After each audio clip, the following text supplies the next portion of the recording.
Bonjour à tous, ravi de vous retrouver pour cette nouvelle session des RH Live.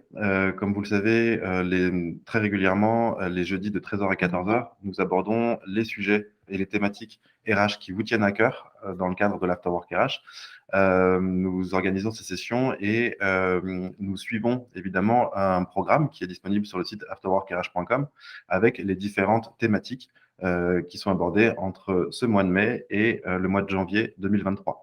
Bien évidemment, le handicap, c'est un sujet central aujourd'hui dans les organisations suite à la réforme de janvier 2021. Aujourd'hui, nous avons la chance de recevoir Sophie Atou, fondatrice du cabinet HumanCap, et Sarah Victor, consultante du cabinet spécialiste de la question du handicap. Sophie Atou, je vous laisse la parole dès maintenant. Et je vous souhaite à tous une excellente session RH Live. Moi, bien évidemment, je suis à votre disposition pour répondre à vos questions par le chat. Et puis, si vous avez d'autres questions, n'hésitez pas à ouvrir vos micros. On pourra directement répondre lors des sessions dédiées. Je vous souhaite un excellent RH Live à tous. Merci Aurélien. Donc effectivement, comme Aurélien l'a dit, donc moi je suis Sarah Victor, je suis consultante handicap chez HumanCap. Et je suis donc Sophia Tundia et je suis donc moi-même anciennement à la direction RH d'établissement et j'ai fondé l'entreprise adaptée HumanCap qui est spécialisée donc en externalisation RH et en politique handicap en entreprise. Et donc Sophia Atou, tu parles d'entreprise adaptée. Peux-tu rappeler à ceux qui nous regardent qu'est-ce qu'une entreprise adaptée ? Alors, oui, donc une entreprise adaptée, c'est une entreprise classique, mais qui est agréée par les services de l'État, qui s'engage à recruter majoritairement des collaborateurs en situation de handicap et de les accompagner d'un point de vue socio-professionnel en vue d'une intégration future en entreprise dite ordinaire. Alors, nous sommes ravis, en tout cas, d'animer ce live aujourd'hui sur le thème des politiques handicap en entreprise. Alors, après un rapide rappel du cadre légal et des dernières évolutions législatives, nous vous proposerons d'échanger sur les moyens pour renforcer votre politique de recrutement et de maintien en emploi. Alors, on va donc commencer, comme Sophia Atou le disait, par le cadre légal. On rentre d'ores et déjà dans le vif du sujet. Donc, la loi du 10 juillet 1987 a été renforcée par celle de 2005 qu'on connaît bien, qui a fait l'intégration, qui favorise en fait l'intégration des travailleurs handicapés et qui en fait une obligation nationale. Cette obligation, elle impose à tous les employeurs comptant au moins 20 salariés d'employer des personnes TH dans une proportion de 10% de l'effectif total. Alors, Sarah, 2018, il y a donc la loi pour la liberté de choisir son avenir professionnel, qui est marquée notamment par la mise en place du référent handicap. Peux-tu nous en dire quelques mots ? Alors oui, donc le référent handicap, il y a eu donc la réforme de 2018 qui est devenue obligatoire dans toutes les entreprises de 250 salariés et plus, qui nous disait qu'il était chargé d'informer, d'orienter et d'accompagner les personnes en situation de handicap. Son rôle, c'est d'être un tiers de confiance, c'est le facilitateur, l'ambassadeur de la politique handicap en entreprise. Et d'ailleurs, très récemment, c'était le 31 mars dernier, son rôle légal a encore évolué et son rôle s'élargit maintenant à sa présence au rendez-vous de liaison qui a lieu lorsqu'un salarié est en arrêt de plus de 30 jours. Il peut être présent et il sera aussi présent aux échanges de propositions d'aménagement du salarié. Et il y a eu également donc, la réforme de 2020 et au moment de la création effectivement de ce rôle de référent handicap, il y a eu effectivement aussi un certain nombre d'évolutions légales sur l'obligation d'emploi. Est-ce que tu peux nous rappeler les grosses évolutions ? Bien sûr. Alors, pour faire un petit récapitulatif de la réforme de 2020, ce qu'il faut retenir, c'est que dorénavant, toutes les entreprises, quelle que soit leur taille, même si elles sont à moins de 20 salariés, elles doivent déclarer mensuellement les travailleurs handicapés et les actions qu'elles déploient. Mais seules les entreprises de plus de 20 salariés qui n'atteignent pas le plafond des 6% en emploi direct paieront une contribution. La déclaration de l'ETH, maintenant, elle se fait via la déclaration sociale nominative, la DSN, et le recouvrement, il se fait par l'URSSAF, qui reverse ensuite à la GFIP. Donc là, pour vous donner un ordre d'idée, au titre de l'année 2022, la déclaration faite sur la DSN d'avril sera exigée par l'URSSAF en mai. Ensuite, donc, le ETH ne se fait plus par établissement, mais par entreprise, c'est-à-dire qu'il se fait par SIREN et non plus par SIRET. Les bénéficiaires de l'emploi sont calculés sur leur présence sur l'année et la durée du contrat. Et donc, tous les types de contrats sont pris en compte, CDI, CDD, stage, rémunérés ou non. Dès lors qu'il y a un contrat, il compte dans la déclaration. Enfin, il y a 2 autres mentions. C'est la simplification du calcul des achats auprès du secteur protégé et adapté, c'est-à-dire qu'aujourd'hui, ils ne sont plus comptés comme des unités bénéficiaires, mais en déduction de la contribution. Et enfin, les accords agréés, maintenant, évoluent et ont une durée maximale de 3 ans, c'est-à-dire qu'en fait, ils sont d'une durée maximale de 3 ans, renouvelables une seule fois. Alors justement, Sarah, qu'est-ce qui se passe si une entreprise ne respecte pas cette obligation d'emploi? Quelles sont, entre guillemets, les sanctions? Eh ben, vous devez verser une contribution à l'URSSAF qui sera ensuite reversée à la GFIP. Et ce fonds, il sera en fait ensuite redistribué au sein des entreprises qui agissent concrètement pour l'emploi des travailleurs handicapés. Alors justement, pour être sûr que tout le monde a bien la notion du coût en fait de cette contribution par salarié manquant, on va vous poser une petite question et on va vous proposer d'y répondre dans le chat. Pour une entreprise de plus de 750 salariés, à combien s'élève la contribution par TH manquant? Est-ce que c'est A, donc vous mettez juste un A, B, C ou D. Est-ce que c'est A, B, C ou D? Alors, C, B, C, D, B, B, B, D. Oula, on n'est pas tout à fait d'accord dans les réponses. B, D. Bon, en tout cas, on a eu très peu de réponses pour le A. C. C, on attend encore quelques petites réponses et puis ensuite, on ne vous laissera pas attendre plus longtemps. Bon, on voit qu'on a semé le trouble parmi nos participants. On va vous donner la réponse. La réponse, c'était la réponse C. Elle s'élève à 6 510 € par salarié manquant quand on est dans une entreprise de plus de 750 salariés. Pour y voir un petit peu plus clair, donc cette contribution, elle sera différente en fait en fonction de l'effectif de l'entreprise. Comme vous pouvez le voir à l'écran, ça va varier entre 4 340 € pour le palier de 20 à 199 collaborateurs. Et donc, ça peut monter, comme on l'a dit, à 6 510 € par salarié manquant dans les entreprises de plus de 750 salariés. Ensuite, il y a les exceptions, les entreprises qu'on appelle à quota zéro, c'est-à-dire qui n'ont pas mis en place d'action en faveur des personnes en situation de handicap pendant au moins 4 ans. Dans ces cas-là, elles se voient attribuer une contribution majorée qui monte à 16 275 € par travailleur manquant, ce qui est énorme. Et donc, par cette réforme, en fait, dont on parlait tout à l'heure, l'objectif, c'était vraiment de donner un véritable coup d'accélérateur à l'inclusion des travailleurs en situation de handicap et donc l'emploi direct. Mais alors, du coup, cette politique handicap, comment on fait pour la mettre en place, Sophia? Alors oui, donc là, on va effectivement rentrer dans le vif du sujet de savoir comment impulser une politique handicap. Alors, certains d'entre vous ont peut-être déjà lancé depuis quelques années une politique handicap au sein de leur entreprise, ou bien sont en marche de le faire, dans la démarche de réflexion. Il faut savoir qu'il y a des leviers pour impulser déjà cette politique handicap. Au préalable, il est impératif de faire un diagnostic de situation pour savoir d'où l'on part et savoir du coup où on veut aller. Ce diagnostic implique une intégration de toutes les parties prenantes. Et on parle de qui dans ces parties prenantes? Alors, dans les parties prenantes, alors bien entendu, vous, les RH, vous êtes là, vous êtes l'impulseur, et puis ensuite, il y a la direction générale, il y a les managers, il y a le CSE et l'ensemble des salariés de l'entreprise. Ne pas oublier le service achat en tant qu'acheteur et puis le service de santé au travail. L'objectif est de savoir comment le sujet est perçu dans l'entreprise, comment les parties aussi souhaitent s'engager et quels sont aussi les attendus. Une fois ce diagnostic opéré, il faut définir des objectifs, les axes prioritaires sur lesquels l'entreprise souhaite s'engager. Cette démarche permettra ensuite de formaliser votre feuille de route sur chaque item. Combien de personnes doit-on recruter sur cette année? Le nombre d'aménagements, le nombre de salariés formés. Plus les objectifs seront smart, plus le pilotage et la mise en œuvre sera bien entendu aisé. Cette formalisation, elle peut se faire par l'intermédiaire d'une charte.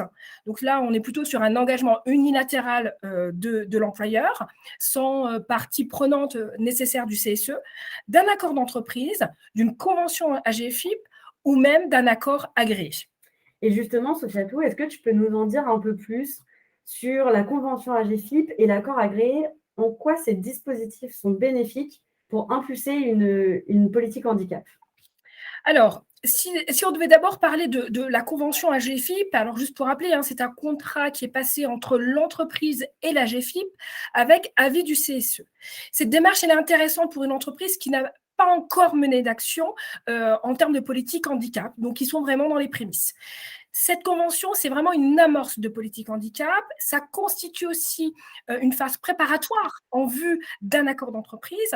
Et puis, il faut savoir que vous allez bénéficier d'aides financières de la part de l'AGFIP pour amorcer justement cette première étape. Et puis, vous bénéficiez de conseils, d'un accompagnement spécifique également des équipes de l'AGFIP pour mettre en œuvre l'ensemble de ces actions. Donc, c'est vraiment, vraiment intéressant dans une première démarche, pour une première amorce. Ensuite, il y a l'accord agréé.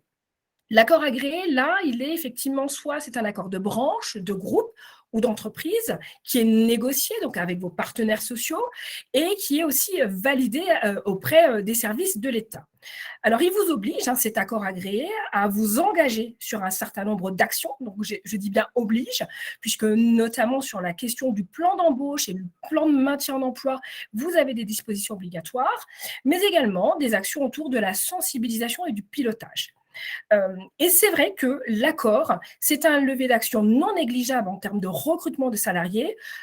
De facto, il y a une augmentation du taux d'emploi lorsque les entreprises sont sous accord. Donc ça, c'est factuel, c'est réel. Et puis, il est vrai que ça sert dans la gestion des situations de désinsertion professionnelle de certains salariés en étant dans l'anticipation. Ça permet un engagement formel et une mobilisation de tous, et notamment aussi de vos partenaires sociaux, sur des objectifs précis et partagés. Vous avez aussi une liberté et une autonomie dans la gestion financière, puisque, encore une fois, plutôt que de payer une contribution à GFIP, cette somme est investie directement chez vous pour vos salariés. Et puis, ça permet effectivement d'avoir un engagement fort. D'une manière générale, cela contribue à améliorer le climat interne et valoriser l'image de l'entreprise vers l'externe. Alors, juste à préciser, je fais le lien par rapport à la réforme. Les entreprises agréées évoluent suite à la réforme. Donc là, il y a un petit schéma que vous pouvez déjà peut-être connaître, qui est très connu, qui explique très bien comment fonctionnent maintenant les accords agréés. À partir de 2020, ils sont plafonnés à une durée de 3 ans maximum et ils peuvent être renouvelables qu'une seule fois.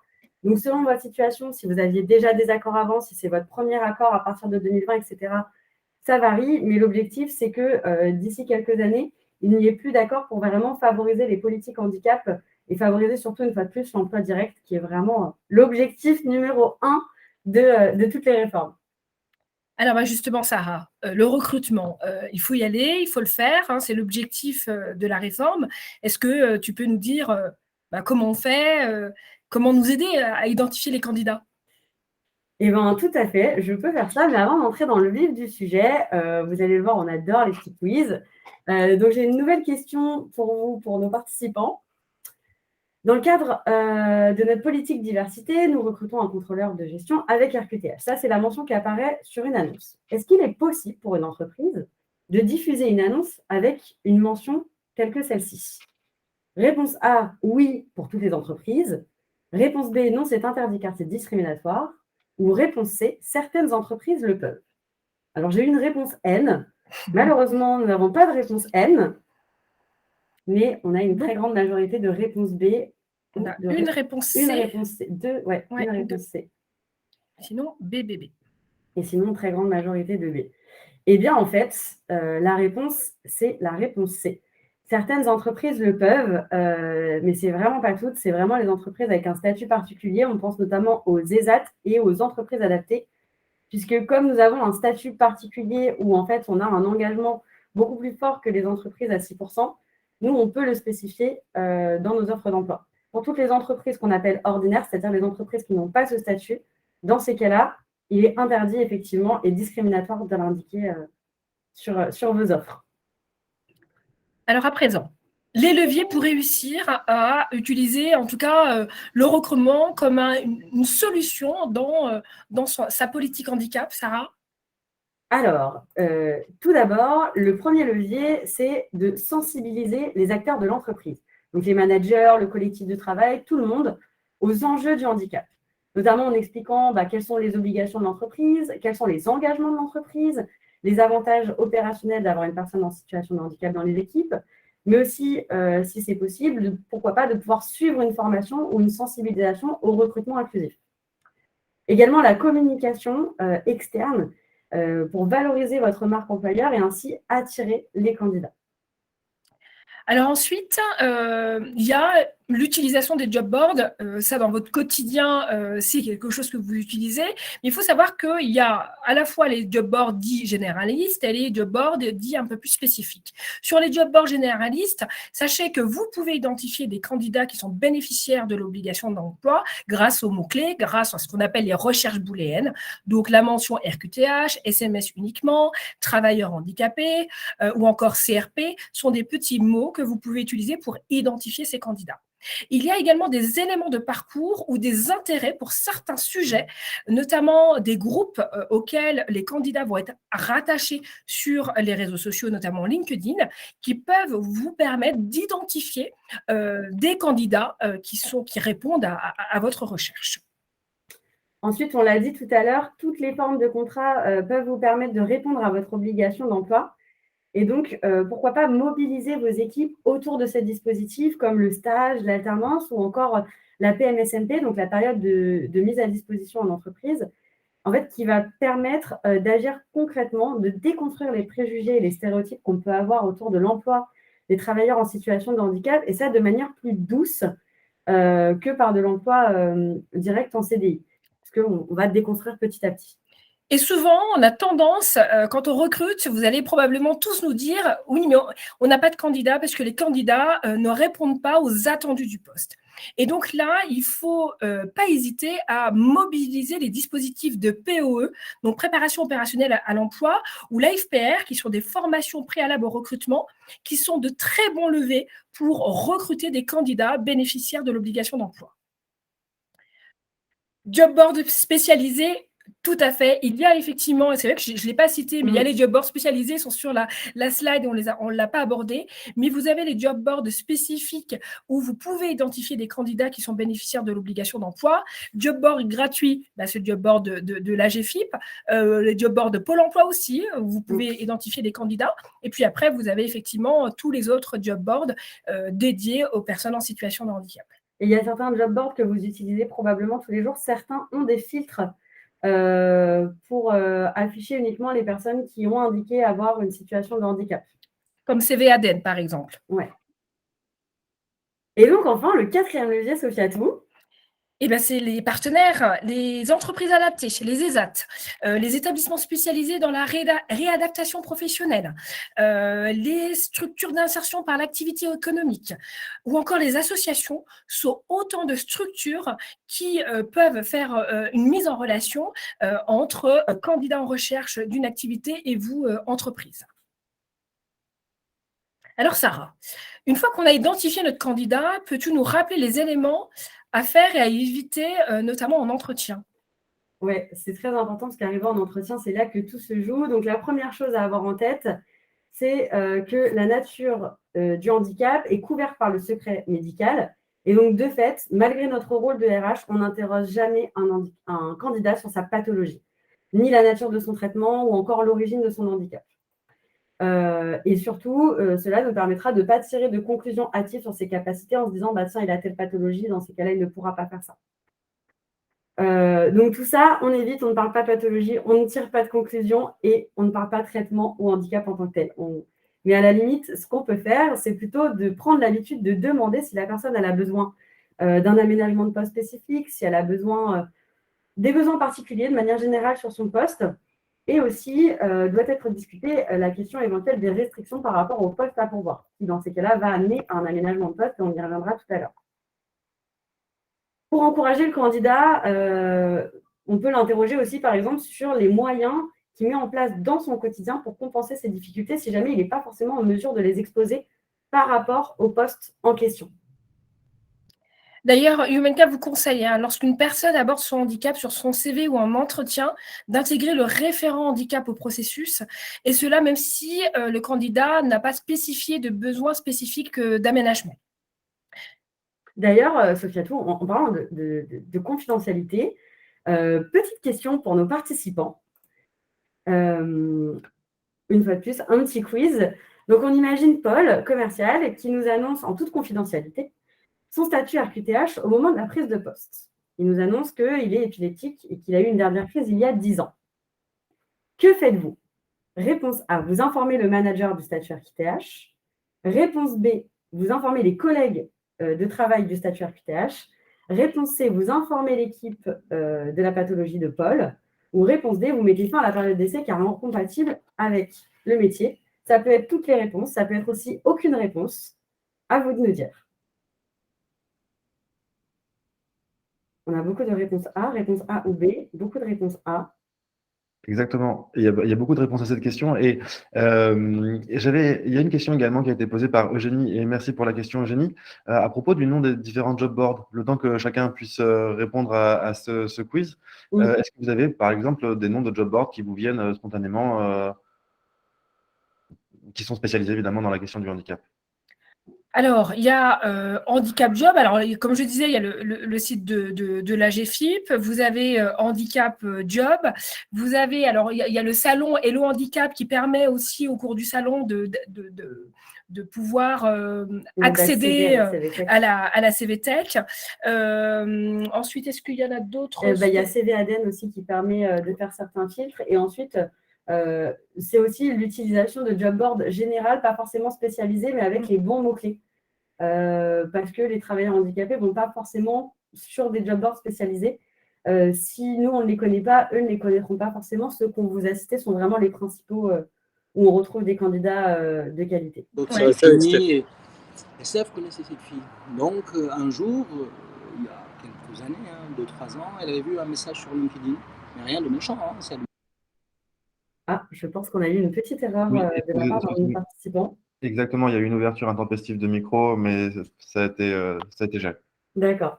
Alors, pour les réponses, si on revient à notre petit quiz, eh bien, en fait, la réponse était aucune. On a eu cette réponse. En effet, aucune des réponses ici est correcte, puisque Paul est venu nous en parler confidentiellement et ne souhaitait pas que ce soit divulgué ni à ses collègues, ni à son manager. Et donc, dans ces cas-là, on respecte son choix. La confidentialité de la RQTH est très importante. On peut la déclarer auprès de son entreprise sans pour autant que les collègues directs soient au courant.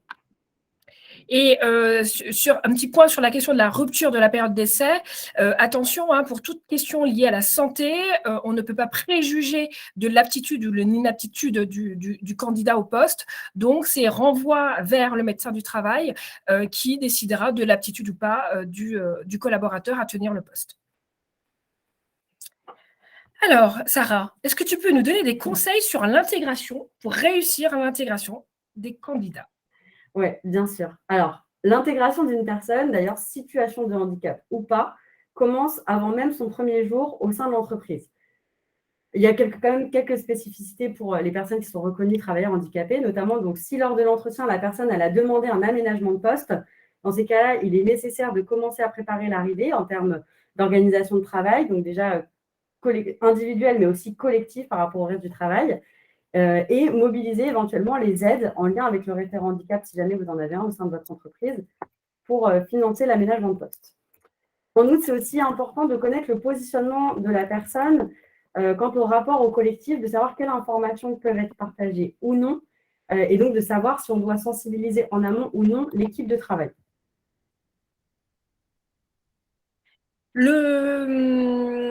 Autre possibilité, Sarah, notamment sur la partie suivi. Alors, du coup, sur la partie suivi individuel donc, sur le poste, c'est important, une fois qu'on a intégré la personne, de pouvoir en fait suivre, voir si l'aménagement a été bien mis en place, s'il correspond finalement à ses besoins. Et ne pas hésiter à aller questionner la personne parce que bien souvent, les personnes en situation de handicap n'osent pas venir d'elles-mêmes donner leurs besoins et donc vont attendre que vous veniez vers elles. Et donc là, ne pas hésiter à y aller. Alors, vous l'avez compris, ces préconisations qu'on vous présente, ce sont les préconisations qui doivent se mettre en place, j'ai envie de dire, pour tout collaborateur. C'est ce qu'on appelle l'onboarding, avec quand même quelques spécificités de suivi pour les collaborateurs qui sont bénéficiaires de l'obligation d'emploi, pour s'assurer que pendant tout le processus d'intégration et même post-intégration, que le poste soit compatible avec la situation. Et justement, ça fait bien le lien avec le maintien dans l'emploi ou vers l'emploi. Alors, peut-être pour répondre à Laurence juste avant, qui nous dit obligation d'une visite médicale. Alors oui, Laurence, il faut savoir que d'un point de vue purement légal, la visite médicale pour les personnes bénéficiaires de l'obligation d'emploi doit être faite avant la prise de poste. Mais la réalité de la situation fait que les services de santé au travail, très souvent, ne vous proposent pas de visite médicale avant la prise de poste. Et donc, très souvent, le collaborateur va arriver et n'aura la visite médicale qu'après son arrivée. Mais il faut savoir que d'un point de vue légal, d'un point de vue responsabilité légale, vous devez en principe faire une visite médicale avant l'entrée en poste. Alors ensuite, il faut savoir que lorsque une personne reprend un poste qu'il avait déjà occupé avant, sur les 2 dernières années écoulées, dans les mêmes conditions de travail, sans restriction particulière, sans aménagement particulier, la visite médicale à ce moment-là n'est pas obligatoire avant la prise de poste. Et que risque-t-on si la visite médicale n'est pas réalisée dans les temps? Alors, en fait, ça rentre en fait dans votre obligation de sécurité. Et donc, le risque pour vous, c'est si demain, un salarié avait des difficultés à son poste de travail ou venait à être déclaré inapte à son poste pour des questions X ou Y, peu importe, il peut engager votre responsabilité du fait que vous n'ayez pas engagé cette visite médicale avant son embauche. Alors, on n'a jamais eu de cas de jurisprudence où un collaborateur, enfin en tout cas un candidat, a reproché l'absence de visite médicale préalable. Par contre, cette situation pourrait se créer si jamais le salarié venait avoir un accident à son poste à la suite de son intégration. Donc, concernant du coup l'aménagement de poste, le maintien dans l'emploi, donc on a vu rapidement ce que c'était. Pour le définir un petit peu plus, donc le maintien dans l'emploi, c'est le fait en fait de mettre en place des moyens pour garder son emploi dans des conditions qui soient adaptées aux besoins du salarié, donc de rester dans le même poste. Et l'objectif, c'est de mener une politique de prévention des risques d'inaptitude et de lutte contre ce qu'on appelle la désinsertion professionnelle. Donc, il est vrai que cette politique de maintien en emploi ou dans l'emploi est vraiment importante sur ces sujets-là. Sarah, le maintien en emploi, effectivement, il peut être de plusieurs natures. Alors, il est vrai qu'à la demande du médecin du travail, un salarié peut avoir besoin d'un aménagement organisationnel. Ça va être effectivement des pauses plus régulières, des suppressions de certaines tâches, des ralentissements de la cadence, des horaires spécifiques. Et dans ces cas-là, il faut savoir que l'AGFIP peut vous accompagner pour mettre en œuvre ces aménagements, qu'ils soient techniques, organisationnels ou humains. Attention toutefois, les aides de la GFIP viennent en compensation du handicap et ne se substituent pas à vos obligations légales en matière de prévention et de risques professionnels, ou encore d'amélioration des conditions de travail ou des questions liées aux normes d'hygiène et sécurité. Et autre point, il faut savoir que les aides que vous pouvez avoir dans le cadre de ces aménagements, elles peuvent être effectivement pérennes au regard de la situation du collaborateur. Et dans ces cas-là, si ça devenait être une situation pérenne, il peut être intéressant de lancer une démarche de reconnaissance de la lourdeur du handicap, ce qu'on appelle la RLH, permettant effectivement de bénéficier d'une aide financière et d'une compensation liée à la situation du salarié. Ceci dit, justement, pour le maintien dans l'emploi, il y a des étapes à suivre pour réussir justement un maintien dans l'emploi, notamment le premier qui est de détecter le risque d'inaptitude. Alors, la détection du risque d'inaptitude, c'est effectivement une des premières étapes, et j'ai presque envie de dire, c'est presque l'étape essentielle, avec cet objectif d'avoir en tête de éviter le licenciement pour inaptitude, faire en sorte de garantir ce maintien en emploi ou dans l'emploi. La détection précoce des situations, elle permet de disposer de plus de temps d'ailleurs pour analyser les situations, d'impliquer les acteurs concernés et de mettre en œuvre les solutions. Alors, quoi faire ? Nous, ce qu'on vous préconise, c'est de mettre en œuvre une politique de suivi de vos arrêts de travail. Cette politique, alors déjà, ça doit être une politique qui est plutôt formalisée, donc elle doit plutôt être écrite. Et l'idée, c'est de se dire que pour l'ensemble des collaborateurs, à partir d'une durée d'absence que vous allez définir, eh ben, vous allez entrer en contact avec le salarié. Cette entrée en contact, l'objectif, c'est de garder le lien avec le salarié pendant son arrêt de travail, puisqu'on sait que plus un arrêt est long, plus il est difficile d'avoir un retour en emploi et plus il y a un risque effectivement de désinsertion professionnelle. Ensuite, pour que cette méthode puisse fonctionner et elle marche, puisque les entreprises l'ont mis en œuvre, il est important d'informer les salariés de cette procédure. En amont, hein, bien entendu, en expliquant que désormais, dans l'entreprise, dès lors qu'un salarié sera en arrêt maladie, il sera contacté par le service RH, le manager, en tout cas une personne que vous allez identifier dans l'entreprise, et ce, pour prendre des nouvelles, informer de cette possibilité de bénéficier de la visite de reprise, et puis d'échanger avec le collaborateur s'il y a des besoins particuliers pendant son arrêt de travail et en vue effectivement d'une reprise de travail. Ce temps d'échange permet aussi de pouvoir garder un lien et un échange avec le service de santé au travail dans le cadre d'une reprise qui doit se faire. Ce qui va être important, c'est d'être rassurant vis-à-vis du collaborateur, notamment sur le fait que cette démarche est là pour identifier des solutions suite à une éventuelle reprise de travail. Et donc, toujours sous secret médical et le respect de la vie privée, si jamais le collaborateur ne veut pas en parler ou autre, toujours bien respecter cette partie-là. Oui, et si le collaborateur, puisque certains collaborateurs ne veulent pas être contactés pendant leur arrêt, cette démarche, effectivement, doit être, bien entendu, respectée. Quid si le salarié ne souhaite pas de lien? Oui, et ben voilà, c'est ce qu'on disait effectivement à l'instant. Un salarié peut refuser et dire moi, je ne souhaite pas être contacté par mon service RH ou par mon manager pendant mon arrêt. Et dans ces cas-là, vous devez respecter cette démarche. Mais contrairement à ce qu'on a souvent, il y a eu cette idée reçue pendant un certain nombre d'années.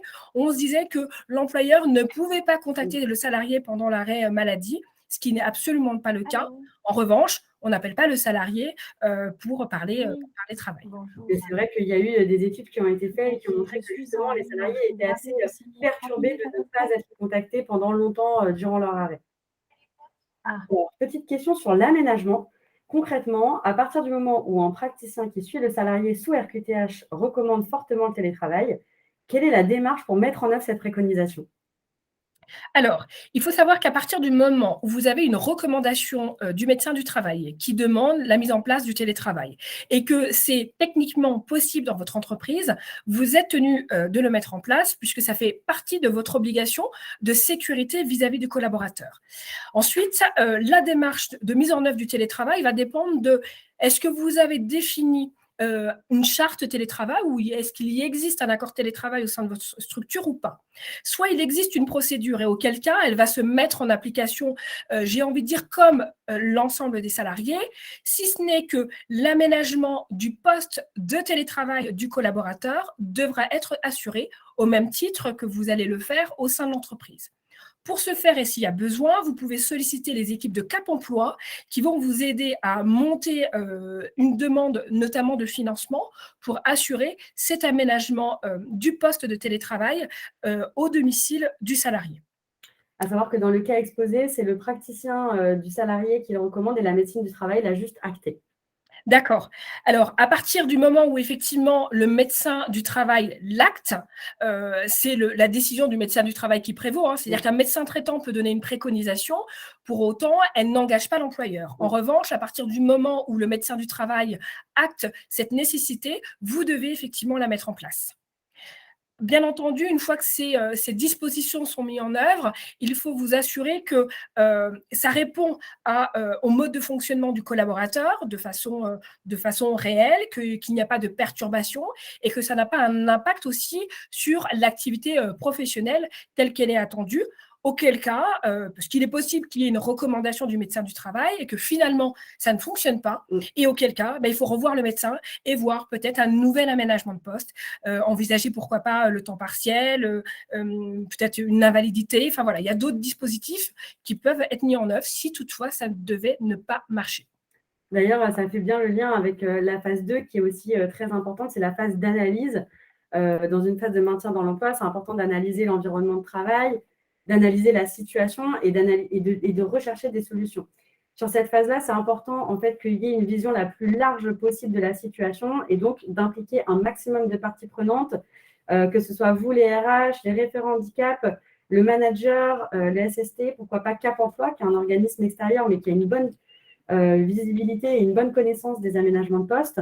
Et puis, bien entendu, le salarié qui, lui, connaît ses besoins et sera aussi en mesure de les exposer. Et tout ça avec la validation, bien sûr, du médecin du travail, toujours. Et c'est important aussi d'être transparent le plus tôt possible dans cette démarche, c'est-à-dire que s'il y a des pistes qu'on explore qui ne sont pas possibles à mettre en place, mieux vaut ne pas donner de faux espoirs aux salariés et de dire d'emblée qu'il y a certaines choses qui ne seront pas possibles. Pour notamment bien anticiper, si jamais il devait y avoir un reclassement en interne, de pouvoir bien anticiper toutes ces opportunités et éviter aussi les mauvaises surprises. Alors, n'hésitez pas, hein, si vous avez des questions, Ouais, voilà, à les poser au fur et à mesure. Alors ensuite, il y a l'aspect décision, hein. La validation de la solution d'aménagement qui sera envisagée, et elle doit prendre en compte, j'ai envie de dire, un aspect raisonnable de celle-ci, à la fois pour le salarié, pour l'équipe, pour éviter en fait la surcompensation, parce qu'on sait que parfois certains aménagements vont avoir un effet entre guillemets négatif auprès du reste de l'équipe, puisque finalement la compensation va être au bénéfice du salarié, va avoir un effet impactant dans le quotidien du travail de l'équipe, des collègues de travail, et ça, ça ne va pas. Et puis enfin, l'employeur, parce que l'employeur, en termes de coûts, il faut savoir est-ce que concrètement, c'est quelque chose que vous pouvez mettre en œuvre ou pas. On a eu le cas, par exemple, d'une entreprise pour lesquelles on a demandé l'installation d'un ascenseur pour une personne à mobilité réduite. Le coût était tellement colossal qu'à un moment donné, on se dit non, c'est pas possible, on ne peut pas faire. Et il faut être aussi capable de dire non si on ne peut pas. Et puis, bien entendu, il faut sensibiliser en amont l'équipe en expliquant la différence entre compensation et favoritisme, d'où la nécessité des démarches de sensibilisation. La sensibilisation, elle se fait à la fois vis-à-vis des collaborateurs qui pourraient potentiellement être concernés par une situation de handicap, mais également des collègues de travail, encore une fois, pour éviter ce sentiment d'injustice. Ensuite, il y a la phase de déploiement. Donc, quand on met en place la solution, dans cette phase, c'est important en fait que tous les acteurs soient mobilisés une fois de plus pour en fait être sûr que la solution est bien appliquée et que surtout elle correspond, parce qu'on peut très très vite se rendre compte au moment du déploiement si la solution est adaptée ou non, que ce soit pour le salarié mais aussi pour le collectif, pour l'organisation de travail, et voir s'il y a des ajustements à faire ensuite. Et puis enfin, donc la phase de suivi, elle permet à court terme en fait de s'assurer que l'adaptation des compensations et puis qu'à moyen terme d'accompagner en fait la carrière du collaborateur et les changements qui sont associés. Donc l'idée, c'est qu'une fois que les démarches de maintien, de compensation ont été mises en œuvre, il ne faut pas se dire ça y est, on a fait notre job. Il faut assurer un suivi, puisque comme vous le savez, la situation du salarié peut aussi évoluer, et donc cette compensation peut aussi évoluer avec le temps. Donc, il est important de garantir ce suivi tous les 6 mois au cours d'un entretien annuel, mais pour s'assurer que les choses sont dans le bon chemin.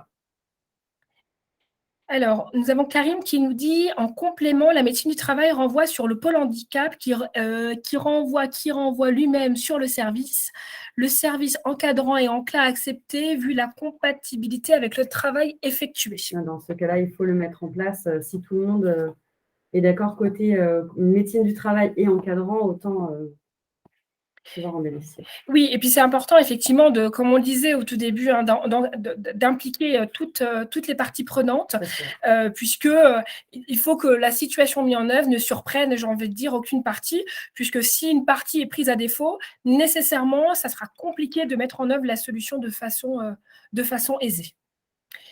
Alors, merci beaucoup, Sofiatou, pour toutes ces explications. Plusieurs fois dans ce webinaire, on a fait mention au fait que faire appel à HumanCap, ça pouvait être bénéfique. Est-ce que tu peux nous expliquer juste rapidement, en fait, pour quelles raisons on peut faire appel à HumanCap ? Alors oui, Comme on le disait tout à l'heure, nos Human Cap, on est donc une entreprise adaptée. On est spécialisé effectivement dans les conseils RH et les politiques handicap. On va intervenir effectivement sur différents champs d'activité, à la fois sur de l'appui, sur ce qu'on appelle l'externalisation RH. Donc, on intervient en appui des services RH pour des tâches, on va dire, très opérationnelles. Ça peut être l'administration du personnel, ça peut être le recrutement, ça peut être la formation. Et puis, on est aussi là en appui pour la mise en œuvre de vos politiques handicap et l'accompagnement de vos salariés. On sait qu'aujourd'hui, ce n'est pas toujours aisé de mettre en œuvre une politique handicap. Il y avait, je ne sais plus, je crois, Laurence, qui posait la question tout à l'heure de comment faire en sorte de pouvoir identifier les collaborateurs qui sont en situation de handicap dans nos équipes, comment les accompagner vers les démarches de reconnaissance. Alors nous, c'est des choses qu'on fait aujourd'hui, sur lesquelles on peut vous accompagner ou on peut vous former pour pouvoir agir dans ce sens. On peut également le faire de façon sous-traitée, mais en tous les cas, pour répondre à votre question, ce qui va être extrêmement important dans une politique handicap, c'est de pouvoir effectivement sensibiliser, communiquer auprès des équipes, informer sur ce qu'est le handicap, puisqu'il y a encore beaucoup de tabous, de stéréotypes et de méconnaissances sur les pathologies qui entrent dans le handicap. Donc, cette démarche de sensibilisation et de communication est extrêmement importante. Et puis ensuite, il y a l'accompagnement individuel de vos salariés, puisqu'il faut savoir que le dossier RQTH, le dossier MDPH, c'est un dossier, il faut avoir envie de le compléter. Il y a un certain nombre de pages à faire et un salarié qui se retrouverait isolé à le mettre en œuvre pourrait vite être démuni face à ce dossier. Donc, dans la mesure du possible, accompagner véritablement, j'ai envie de dire, avec le salarié, vous complétez le dossier sur chacune des pages ou déléguer cette mission. Et ça, Human Cap, on peut vous accompagner là-dessus pour accompagner individuellement vos collaborateurs. Et puis enfin, le recrutement, vous l'avez compris, la dernière réforme de 2020 veut aller sur une incitation forte au recrutement direct. Donc, il faut recruter. On a vu qu'il y avait différents leviers et Human Cap est là aussi pour vous accompagner dans vos démarches de recrutement, quel que soit le poste, quelle que soit la zone géographique et quel que soit le type de contrat, CDI, CDD, stage, alternance, PMSMP. Vous l'avez compris, il y a différents dispositifs. Et puis enfin, sachez que face à notre constat aussi dans nos démarches de recrutement et au regard des missions que l'on met en œuvre pour nos clients, on constate qu'il y a effectivement des difficultés de recrutement et dans ce cadre-là, on va lancer donc un organisme de formation qui va former des bénéficiaires de l'obligation d'emploi vers un métier, vers vos métiers, avec l'idée d'avoir une formation préalable au recrutement. Et l'objectif, c'est que vous puissiez avoir des candidats à recruter et déjà formés et sur une formation qui répond à vos besoins opérationnels. Et donc ça, c'est un projet qui est en cours. Et puis enfin, pour terminer, le pilotage de la politique handicap, il y a encore beaucoup d'entreprises qui fonctionnent avec des fichiers Excel, des tableaux de bord. Et donc, on a décidé de déployer un nouvel outil qui va vous permettre de piloter de façon automatique votre politique handicap avec un calcul automatique de votre taux d'emploi de façon instantanée à partir de vos données de DSN. Donc, c'est un logiciel qui fait l'interface avec vos données DSN, ce qui vous permet, en tant que pilote de la politique handicap, de savoir à un instant T où est-ce que vous en êtes et de pouvoir anticiper aussi et de ne plus, j'ai envie de dire, subir la fameuse contribution en faisant votre déclaration au moins une fois par an, pardon. Alors que là, vous allez pouvoir effectivement découvrir et suivre vos indicateurs, suivre vos résultats et puis surtout mettre en œuvre et suivre vos plans d'action. Un grand merci, Sophie Atou. Est-ce que je voulais simplement vous poser une question par rapport à cette application. À quel moment cette application va sortir et à quel moment elle sera à disposition des différents acteurs RH et handicap finalement? Parce que vous l'avez dit, en fait, l'information, enfin la communication à l'interne, l'information sur les différents dispositifs et puis ensuite la gestion à proprement parler sont quand même des sujets essentiels pour l'ensemble des personnes qui sont présentes dans ce webinaire, bien évidemment. Mais la question, c'est à quel moment on peut utiliser finalement cet outil qui va nous permettre d'anticiper ces calculs de cotisation AGEFIP notamment. Alors, l'outil est dans sa phase finale. Il devrait sortir pour le début de cet été, avec l'idée que c'est un outil qui sera pris en charge par l'émission handicap ou le service RH. C'est un outil qui est en mode SaaS. Et en fait, les DSN vont être intégrés à l'outil. Alors, uniquement les données qui sont nécessaires au pilotage de la politique handicap. Et ensuite, la personne en charge de la politique handicap aura directement ces données précises dans l'outil pour répondre à la question de Chloé. Il n'y a pas d'interface spécifique pour le moment, en tous les cas, sur les logiciels de paye SIRH, puisqu'en fait, on est vraiment sur un outil autonome qui permettra ce suivi et ce calcul. Très bien, c'est très clair.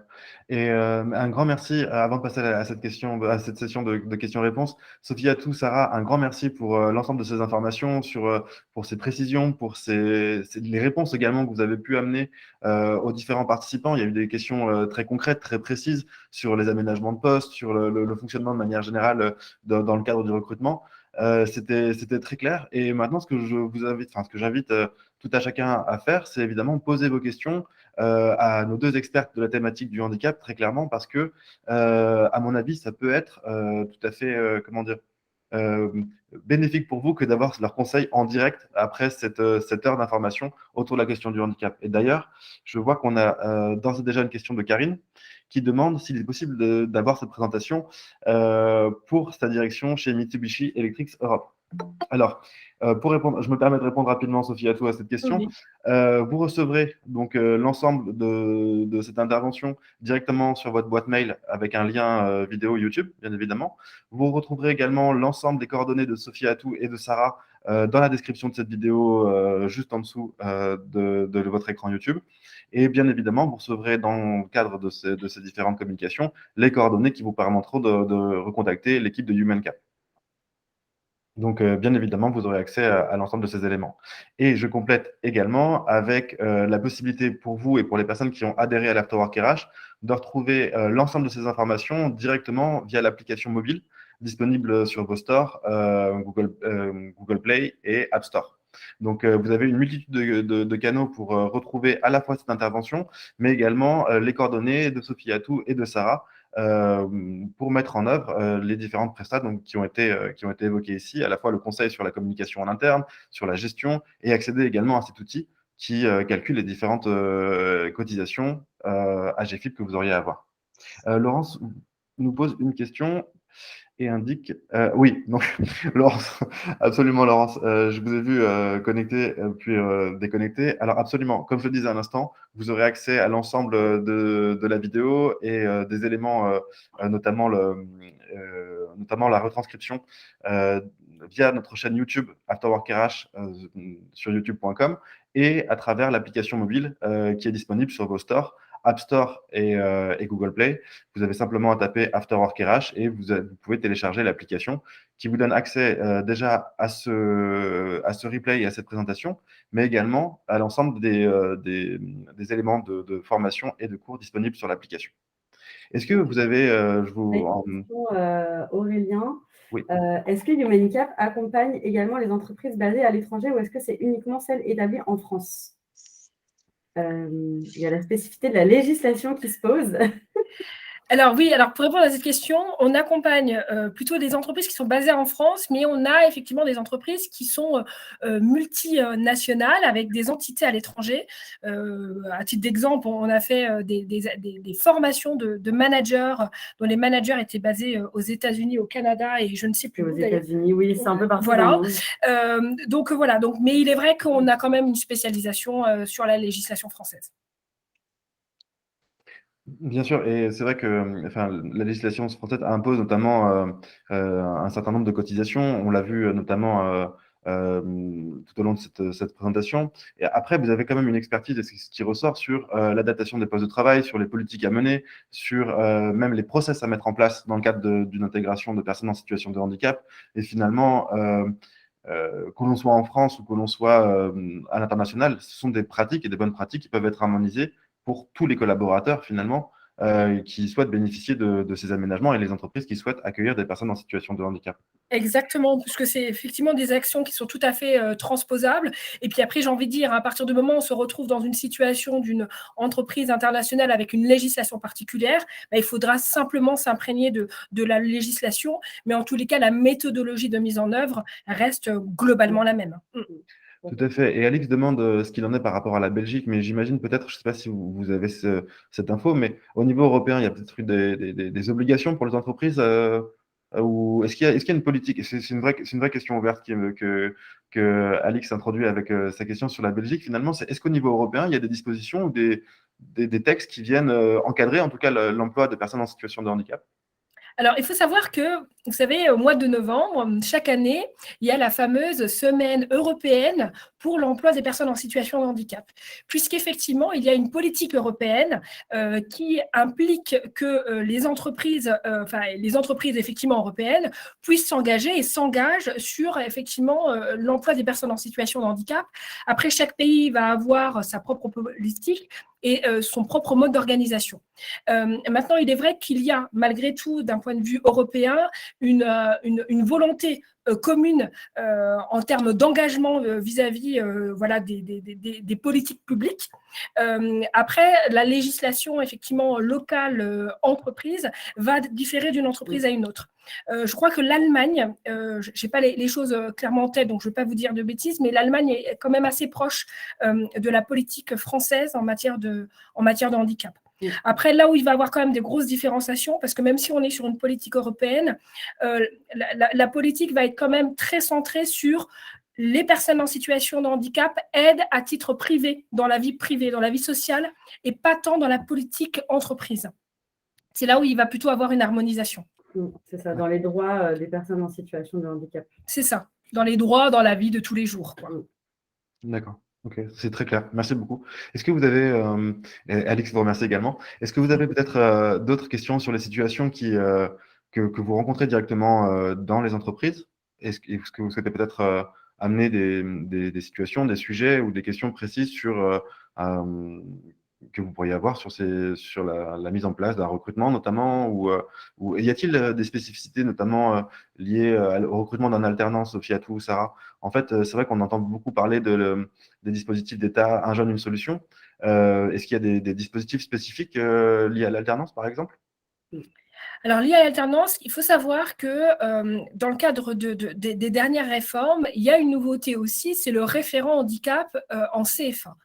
Il faut savoir que dans tout établissement scolaire en France, il y a une obligation d'avoir un référent handicap.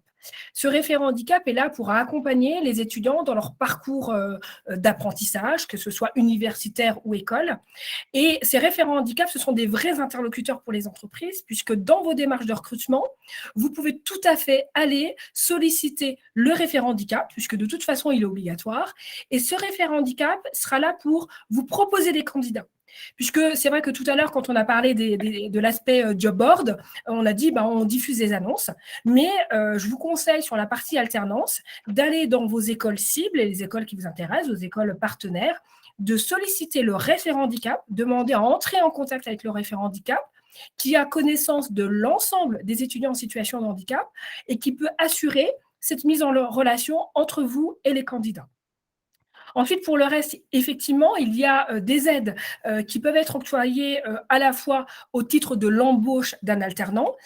Il faut savoir que dans les financements, notamment des OPCO, lorsqu'on est sur un contrat de professionnalisation, par exemple, les financements OPCO sont plus importants lorsqu'on est en situation d'une personne en situation de handicap. Et puis après, il faut savoir que l'AGFIP octroie des aides spécifiques pour accompagner les étudiants en situation de handicap. Cet accompagnement se fait effectivement pendant les études, mais aussi au cours du cursus en entreprise. Et profitez-en, il y a eu des aides aussi qui ont apparu grâce au Covid. Les aides, elles vont de 3 000 à 5 000 euros pour l'embauche des alternants selon le contrat de professionnalisation, apprentissage, mais aussi selon la durée. C'est des aides qui ne vont pas durer éternellement. Je sais qu'il y en a certaines qui s'arrêtent en fin juin. Donc, c'est l'occasion ou jamais d'en profiter pour favoriser l'emploi, comme on disait, la transition douce des BETH. Absolument. En tout cas, c'est tout à fait clair. Merci beaucoup pour ces réponses. Merci pour votre intervention. Merci à tous pour votre participation et pour les questions que vous avez pu amener tout au long de cette intervention. Comme je le disais tout à l'heure, vous pouvez retrouver Sophie Atou et Sarah directement avec évidemment les différents médias sociaux, LinkedIn, YouTube bien évidemment, et vous recevrez l'ensemble de leurs coordonnées par mail à l'issue de cette session. On reste bien évidemment également à votre disposition pour toute question liée à l'organisation et au fonctionnement des RH Live. Sophie Atou, Sarah, encore un grand merci pour cette intervention complète, dynamique. C'était un plaisir de vous recevoir aujourd'hui pendant cette session RH Live. Un grand merci à vous. Ben, merci à vous tous pour votre participation active. Ah, il y a Karim qui a mis encore une petite phrase. Hein. Je pense qu'une des difficultés... je vous laisse... Alors, je pense qu'une des difficultés de gestion est liée au personnel déjà embauché et qui subit un handicap au cours de son parcours professionnel. Autant la reconnaissance et l'aménagement de type physique sur site est bien encadré, autant il peut avoir des difficultés à gérer les demandes spécifiques. Oui, c'est tout. C'est toute la question de maintien en emploi, hein, effectivement. Il faut savoir en plus, la majorité des situations de handicap interviennent au cours de la vie, donc interviennent au cours du parcours professionnel. Et donc c'est pour ça qu'il faut effectivement pouvoir s'entourer et puis vraiment se mettre en lien avec tous les partenaires internes et externes pour essayer, dans la mesure du possible, de trouver les solutions. Et globalement, on arrive quand même à les trouver.